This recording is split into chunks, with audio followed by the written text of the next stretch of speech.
Has bad design cost manufactured housing $6 trillion since the 1970s? I tell you it has.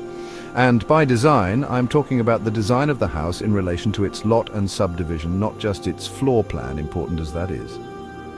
Now, by 1975, the double-wide had come into its own, having first become available in 1967. In 1976, HUD brought manufactured housing under a national set of construction codes. And finally, in 1974, manufactured housing sales were exceeding 500,000 per year. Yet over the coming decades, sales dropped to an average of 200,000 per year, a decline of 300,000 homes per year or 15 million cumulatively. As of 2025, the average home price is $400,000. Putting it all together, in today's dollars, manufactured housing has given up $6 trillion in sales since 1975. The only thing accounting for this catastrophic decline is the bad design coming out of the manufactured housing industry.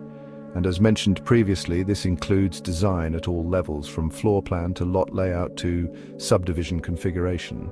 Now, the first objection brought up to this explanation is exclusionary zoning. It is alleged that discriminatory exclusionary zoning wreaked havoc on manufactured housing sales. True enough, and yet one could have just as well understood it another way. What municipalities were signaling was their objection to inexpensive manufactured housing, not any objection to manufactured housing per se. All that needed to be done was to offer double-wides, repackaged in private garden courtyards and sited around private garden squares. This cured the stigma issue and put on the market double-wides, which would have sold for about the same median home price as site-built homes in the municipality. By following this simple expedient, you would have been flush with building permits. Second possible objection: where site-built home builders had begun to embrace Frank Lloyd Wright's open-plan living and dining concept, manufactured housing really couldn't, owing to the space constraints of manufactured housing. It was impossible for manufactured housing to appeal to the home buyer's open-plan preference. Fair point in the case of the single-wide, but not so with the double-wide. All you had to do was go all in on putting Wright's Usonian principles into the double-wide, and you'd have absconded with half the new home sales orders. Now, Trump 2.0 represents a second chance for the manufactured housing industry. Trump's new HUD secretary, Scott Turner, seems to be keen on finally implementing the provisions of both the Manufactured Housing Improvement Act of 2000 and the Duty to Serve rule. The former to overcome exclusionary zoning, the latter to force Freddie Mac and Fannie Mae to buy back manufactured housing chattel loans, creating a secondary market as enjoyed by site-built mortgage lenders already. In this way, the risk premium on chattel loans is eliminated, resulting in interest rates probably half what they are now and about the same as those of a conventional home loan. This is all as welcome as flowers in spring, but should be seen as only one prong of a two-pronged strategy. The manufactured housing industry must also make good on redesigning the double-wide around Wright's open plan and redesigning the mobile home park around the private courtyard and common garden square.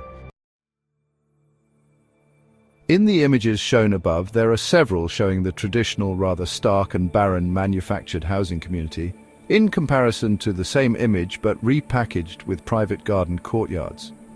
Repackaging mobile homes in private garden courtyards decenters the mobile home, takes the focus off the home itself, and concentrates it on the broader indoor-outdoor lifestyle now available.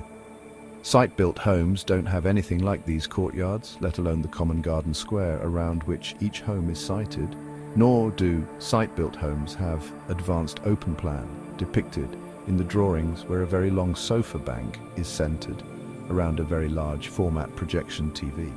The future of manufactured housing is promising. It has only to embrace Frank Lloyd Wright's Usonian, the private courtyard and the common garden. The more affluent middle-class home buyers will choose the manufactured home only when it incorporates these features rarely available even in most site-built suburbs. The open plan, the private courtyard and the common garden square are written about in Christopher Alexander's book, A Pattern Language.